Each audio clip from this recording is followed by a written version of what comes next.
ரொம்ப வெயிட் போடுதே உடம்பு அப்படின்ற பிரச்சனையை ஃபேஸ் பண்ணி டயட்டை கண்ட்ரோல் பண்ணி வெயிட்டை குறைக்கிறதுக்குள்ள ஜிம்முக்கு போய் இல்ல யோகா பண்ணி இதெல்லாம் பண்ணி வெயிட்டை கண்ட்ரோல் பண்ணிட்டே இருக்கிறதுக்குள்ளேயே வேலையில சரியா நிறைய டைம் ஸ்பெண்ட் பண்ணலன்னு பாஸ் கொஸ்டின் பண்ணுவாரு.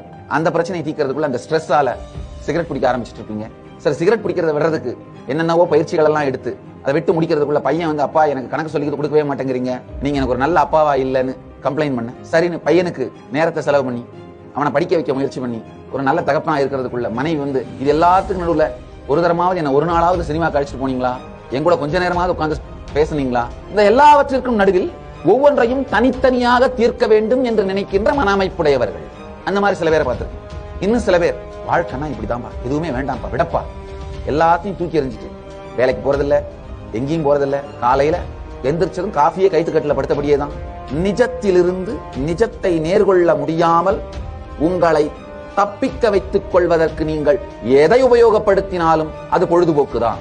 பொழுதுபோக்குங்கிறது சினிமாவோ அல்லது டிவியோ மட்டும் தயவு செஞ்சு நினைக்காதீங்க. வாழ்க்கையின் நிஜத்தை நேர்கொள்ள முடியாமல் உங்களை விடுபடுத்திக் கொள்வதற்காக எதை உங்கள் வாழ்க்கையில் கொண்டு வந்தாலும் அது பொழுதுபோக்கு தான். பொழுதை போக்குவது பொழுதுபோக்கு.